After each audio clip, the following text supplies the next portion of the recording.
Frederick Dunbar hadn't touched the folder yet. That was the only reason he still had a firm. He was standing near the window of the Grand Meridian Hotel's 41st floor foyer, the kind of space that existed to remind visitors that money had a specific smell, somewhere between mahogany and fresh-cut lilies and the faint chemical note of surfaces polished 3 times before noon. His briefcase sat on a low-side table near the elevator bank.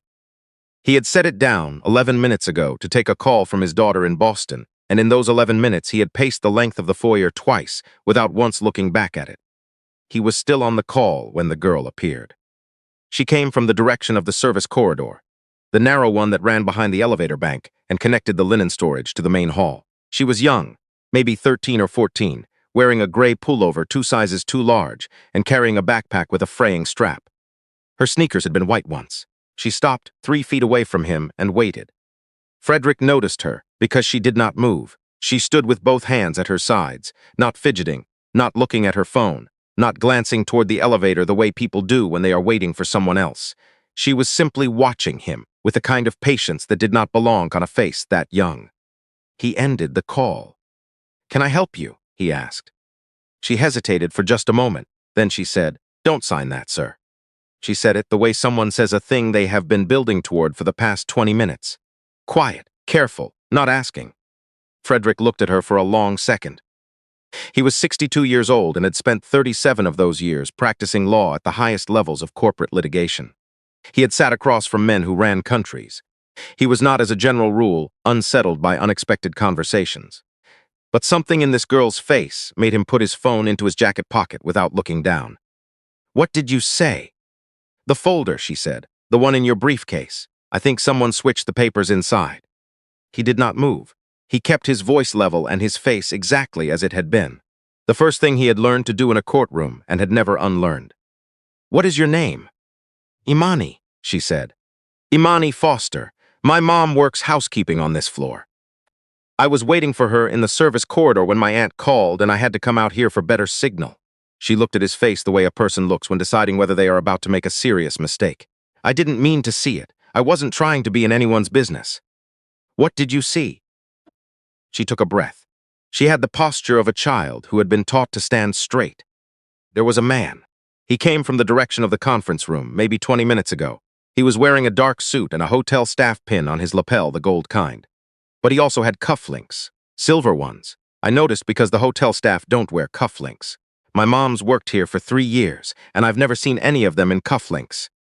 Frederick's eyes did not move to the briefcase, though every instinct pulled them that way. "Go on." He walked straight to your bag. He didn't look around first the way someone would if they were worried about being seen. He looked like he belonged there. He unclipped the latch on the flat exterior pocket, not the main zipper, the flat one on the outside, and he took out a brown folder with a red tab on the side. He opened it, looked at the pages inside, and then he took a second folder from inside his jacket and swapped them. Slid the new one into the pocket, put the old one back inside his coat. Then he clipped the latch shut and walked back the way he came. Frederick had not moved during any of this. "You're certain," he said, "the flat exterior pocket?" "Yes, sir." "And he didn't see you?" "I was standing behind the column near the ice machine. There's a gap between the column and the wall where I usually wait for my mom. It's quieter there." She said it without any particular pride, just fact. He looked at her for a long moment. The brown folder with the red tab was the one he used exclusively for the partnership restructuring agreement. The document that 32 senior partners had spent 8 months negotiating, that he had reviewed page by page the night before, and that he was scheduled to sign in front of the firm's full leadership in 44 minutes. He had initialed the bottom corners of every page himself. He had handed the folder to exactly one person to place in his briefcase that morning.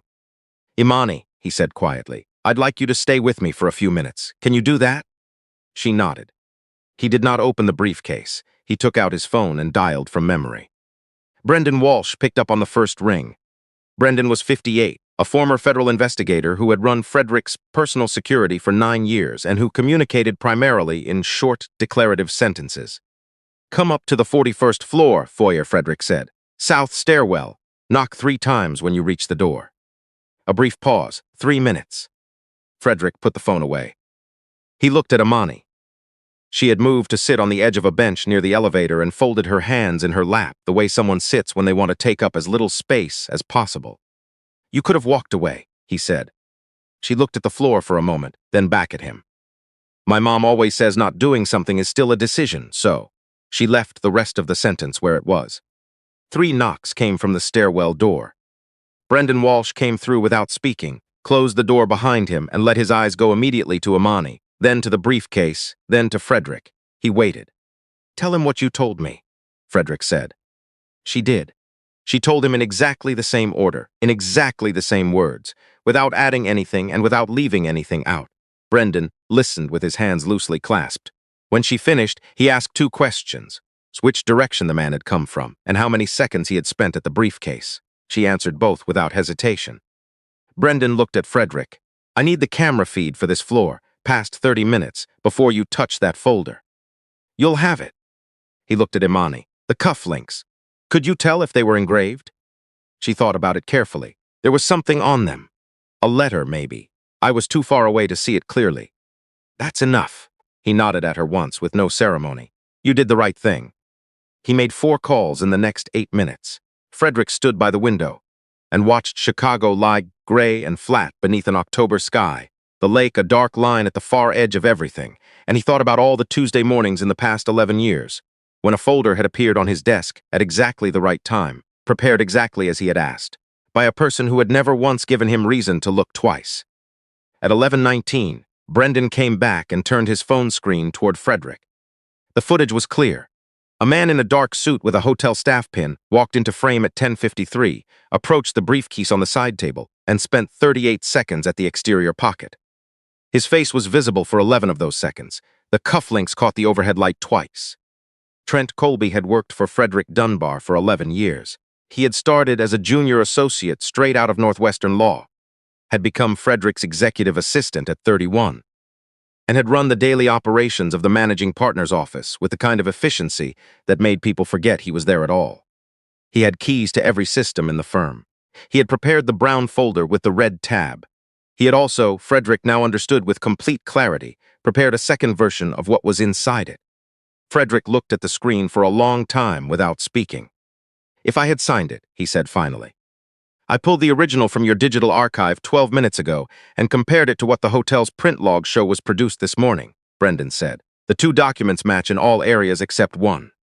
Page 14, Clause 11C. In your original, the restructuring confirms majority operational control in the existing senior partnership. In the version currently in that folder, Clause 11C transfers that control, along with the firm's primary real estate holdings and client trust accounts, to a holding company called Meridian Ridge Capital, effective upon your signature and 2 witness signatures. The witnesses scheduled for today are both junior associates." Frederick closed his eyes for 3 full seconds. "Meridian Ridge Capital. Gregory Sable," he said. Brendan nodded once. "Sable incorporated Meridian Ridge 8 months ago through a Delaware shell. His name isn't on the filing. His wife's maiden name is listed as sole director. Gregory Sable had been a senior partner at the firm for 14 years. 18 months ago, Frederick had brought evidence to the full partnership that Sable had been billing client trust hours to a private consulting arrangement that existed on paper and produced nothing of record. The partnership had voted to remove him. He had left without public incident and had sent Frederick a brief email the following week that read, "I'll remember this." Frederick had kept the email. He had not thought about it in months. "And Trent," he said. "Quarterly deposits into a personal account from a consulting entity registered in Nevada, not the joint account he shares with his wife. The deposit started 9 months ago. The total is just under 200,000. Frederick did not respond for a moment. He was thinking about 11 years. About coffee preferences he knew by heart. About children's birthdays he had written in his own calendar. About 3 weeks of paid leave he had given without being asked. The week Trent's father had passed, because it had seemed like the obvious thing to do. Some betrayals come from people you never fully trusted. Those are the ones you can absorb. The other kind takes longer to find a place to put. "How long for a clean case?" Frederick asked. 6 hours, phone records, banking trail, hotel footage, document comparison. 6 hours and I hand the whole package to an ADA I trust. Then we sign on schedule, original documents. Nobody in that room learns anything has changed." Brendan nodded. "Her mother," Frederick said. Can you send someone down to let her know Imani is safe? Already done. Rochelle Foster arrived 7 minutes later. She came up the service elevator and stepped into the foyer with the careful economy of a woman who had learned precisely how much space she was allowed to occupy in rooms that did not belong to her. Her uniform was pressed. Her name tag read Rochelle in small block letters, slightly off-center on the left lapel. She saw her daughter on the bench and released a breath that had been sitting in her chest since the message came. Frederick walked across the foyer to meet her. "Mrs. Foster," he said, "I'm going to tell you what happened this morning, and I'm going to tell you plainly. Your daughter stopped something from happening that would have ended my firm and the livelihoods of 340 people who work for it. She saw something she could have walked away from, and she chose not to. I don't yet know the full scope of what she saved, but I wanted you to hear it directly from me." Rochelle looked at her daughter, then at Frederick, then at her daughter again. Imani had not moved from the bench. She was sitting with her hands folded exactly as before. "She gets that from her father," Rochelle said. Her voice was even. "He always told her, 'Don't pretend you didn't see what you saw.'" "Where is her father?" A small pause. "He passed 3 years ago. He was an electrician. There was an accident on a job site. The other men on his crew said he was the one who called out the warning that got them all clear before the panel blew." She looked briefly at her hands. "They said he could have run. He didn't." Frederick said nothing for a moment. Outside the tall windows, a bank of clouds had moved in off the lake, and the city had gone a shade darker beneath them. He thought about a man he had never met, standing at the wrong end of an electrical panel, deciding in a fraction of a second what kind of person he was going to be. He thought about how that decision had traveled forward in time and come to rest, somehow, in a 14-year-old girl standing in a hotel foyer with a fraying backpack strap and sneakers that had once been white. "I'd like your permission," he said carefully, "to establish a fund in Imani's name, for her education from now until she decides she's finished, wherever she chooses to go and whatever she chooses to study. I understand completely if you say no." Rochelle was quiet for long enough that Frederick did not try to fill it. "I don't take money for doing what's right," she said finally. "My daughter didn't do what she did this morning for a reward, and I raised her knowing that." She looked at him steadily. "But a fund for her schooling, that's for her, not for me. And her father would have wanted someone to open that door for her." A pause. "So yes, I'll accept that." Frederick nodded. It was all he trusted himself to do in that moment. The signing took place at noon, on schedule, in the secondary ballroom, with the correct documents and the correct clause 11C and 32 senior partners as witnesses. Frederick signed his name in the same deliberate hand he always used. Trent Colby stood near the door in his role as executive coordinator, composed, attentive, watching a plan he believed had already succeeded. Gregory Sable was arrested at his home in Winnetka at 6:45 that evening. Trent Colby was arrested in the hotel parking structure at 6:52, still wearing the dark suit, the hotel staff pin still on his lapel. The cufflinks, when examined, were engraved on both faces with the letter G. They were a gift, the investigation later confirmed, from Gregory Sable, given the previous Christmas, at a dinner that Trent had expensed as a client meeting, and that had in fact been neither. The charges were read the following week: conspiracy to commit wire fraud, attempted fraudulent transfer of business assets, breach of fiduciary duty, and document forgery in connection with the Meridian Ridge Capital filing. The total value of assets that had nearly changed hands was assessed at $61 million. Both men entered pleas before trial. Neither looked at Frederick when their sentences were handed down. The testimony of Imani Foster, 14 years old, daughter of a hotel housekeeper, who had been waiting in a service corridor gap between a column and an ice machine for her mother to finish her shift, was entered into the record in full. She described what she had seen with the same precision and the same calm that she had used in the foyer that Tuesday morning. The court believed her, the way courts believe people who are not trying to convince anyone of anything. In the months that followed, Frederick restructured the firm's internal protocols from the ground up. Secondary review on every document. Independent audit on every vendor relationship. He stopped letting things appear at his elbow without knowing the hands that had placed them there. He learned the names of the people who cleaned the floors of his building, who staffed the overnight reception desks, who ran the mailroom on floors he rarely visited. He ate lunch once a week in the employee cafe on the second floor and did not explain why to anyone who asked. It was not performance. It was a correction long overdue. He thought about Imani Foster most mornings. He thought about a girl standing with her hands at her sides in a foyer that was not hers, deciding whether to speak to a man she had never met. He thought about the gap between a column and an ice machine where she had waited many times before, invisible, patient, unnoticed, and how $61 million and 340 careers had rested for 38 seconds on a Tuesday in October on a single choice she made inside that gap. She had chosen to speak. Her father had chosen to stay. Her mother had chosen every morning for 3 years to show up. There are people who move through the buildings we own and the rooms we put our names on, people whose names we have never asked, whose lives run parallel to ours without ever quite touching. We pass them in service corridors and stairwells and elevator banks, and we have perfected the small, polite that says, "I see you," without any of the work of actually doing it. We do not know what they carry. We do not know what they have already seen.